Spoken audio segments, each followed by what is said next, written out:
Motivos de agradecimiento. Si no hay otro motivo de agradecimiento, quisiera que diéramos un tiempo para escuchar a mi hijo Max, que nos va a compartir un poquito su testimonio y lo que ha sido para él este momento tan significativo. Entonces, pues vamos a dar el tiempo para que Max nos comparta. Adelante.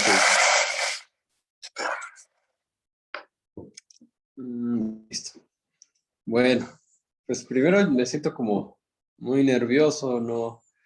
Yo puedo hablar de algunos temas que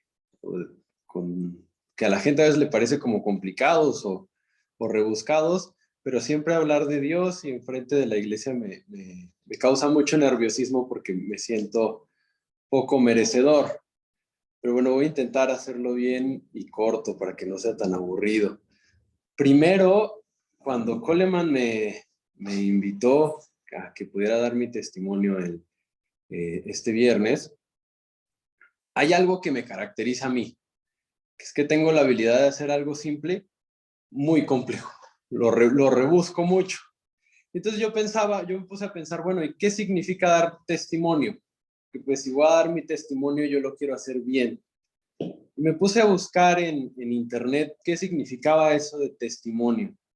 Y en mi vida laboral, como abogado, el ser testigo o testimoniar un acontecimiento es algo que pasa, es una prueba testimonial.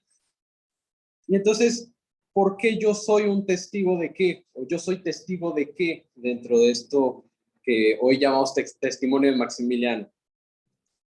Y buscando un poquito leía que decía, bueno, etimológicamente, el latín tiene dos palabras para referirse al testigo. La primera, que es testis, de donde viene nuestro testigo, significa etimológicamente aquel que se sitúa como tercero, terstis, en un proceso de litigio entre dos contendientes. Y la segunda, supertest, hace referencia al que ha vivido una determinada realidad, ha pasado hasta el final, ha pasado por un acontecimiento y está pues en condiciones de ofrecer un testimonio sobre él. Y me llamaba la atención lo que decía en cuanto a que el testigo es un tercero que ve, vive, siente o experimenta un litigio o una contienda entre dos litigantes o dos contendientes. Y entonces eso quiere decir que yo soy aquel tercero que atestigua un acontecimiento. ¿Y cuál es ese acontecimiento y cuáles son las dos partes contendientes? Y me preguntaba, pues las dos partes contendientes son Dios y Satanás, ¿no? O Dios y el pecado. Y ambas contendían por mi alma. Entonces, en últimas, si yo puedo ser un testimonio, es que yo soy un testigo de una lucha que se libró en un momento y que se continúa librando en mi vida, pero ahora en la cual pertenezco yo a un ganador, que es Cristo, ¿no? Y entonces el pensarme como testigo de algo me lleva a dos cosas. Pensar que hubo una lucha por mí, por mi final o por mi destino, el infierno o el cielo, y que yo puedo tener la capacidad de comprender como testigo que esa lucha ya pasó y que ya se ganó. Y ahí voy a señalar algunos versículos que a mí me marcaron en mi vida. Primero fue Juan 16:33, que decía: estas cosas os he hablado para que en mí tengáis paz. En el mundo tendréis aflicción, pero confiad, yo he vencido al mundo. Y entonces, mi calidad como testigo es verme que en un 2013, en un campamento en Colima, yo fui testigo de aquella batalla por mi alma, en el momento en el que yo acepté a Cristo como mi Salvador. Yo crecí en una familia cristiana. Bueno, yo nací en una familia que no era cristiana, pero que a temprana edad se convirtieron al cristianismo.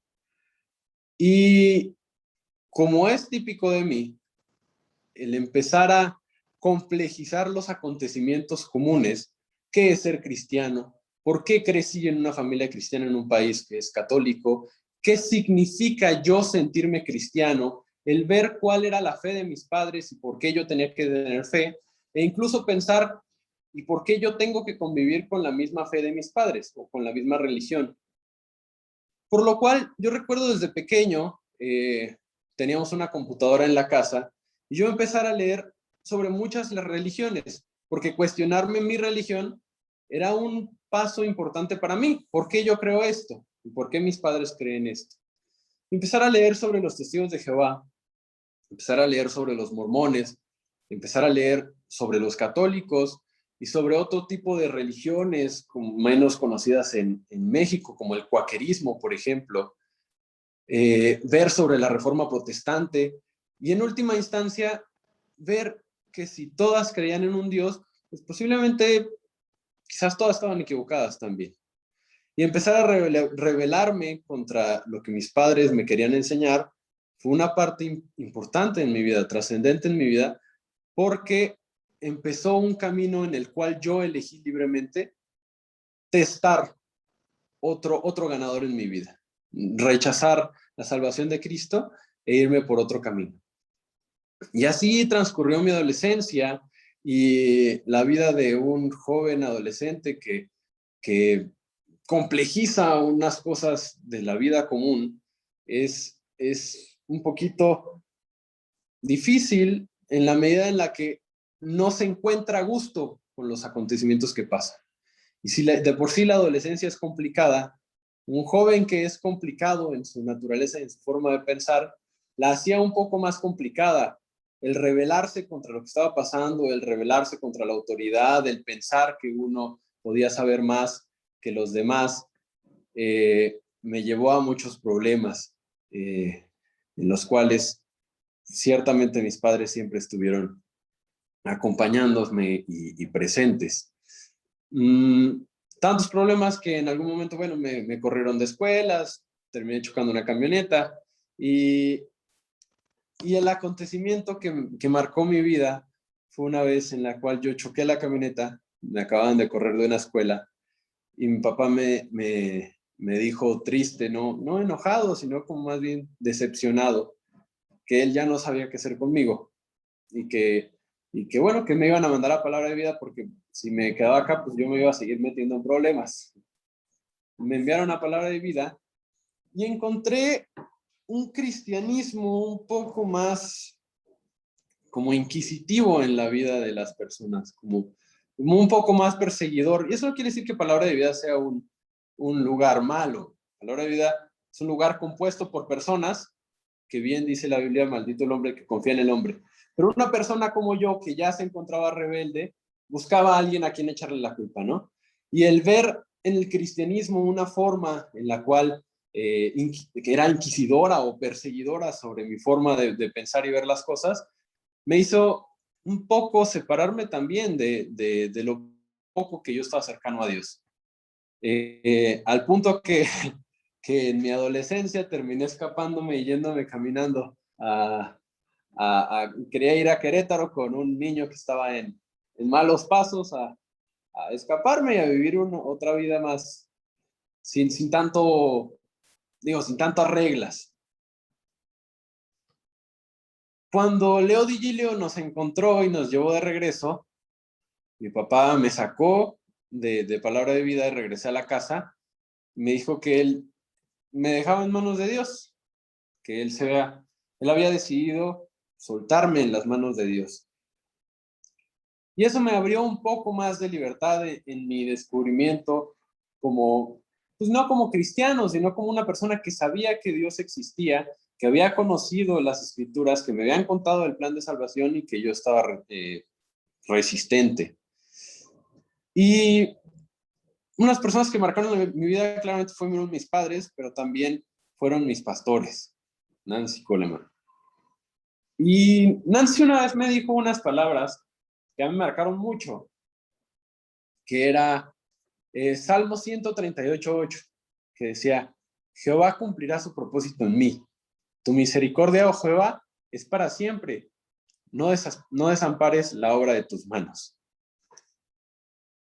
Y entonces ella me dijo que yo había crecido en una familia cristiana, que yo conocía el plan de salvación y que ella también confiaba que Dios tenía un plan en mi vida. Después de vivir una vida pues un poco desordenada a una temprana edad y de haber criticado fuertemente a mis padres, a a mi religión, a lo que yo podía creer, a la gente que me rodeaba. Llorando en una predicación del pastor Ariel, yo terminé de comprender que se estaba librando una batalla en la cual yo tenía que tomar un bando. Y que ese bando podía ser el bando perdedor, el bando del pecado, o podía ser el bando de Cristo. Y yo decidí aceptar a Cristo.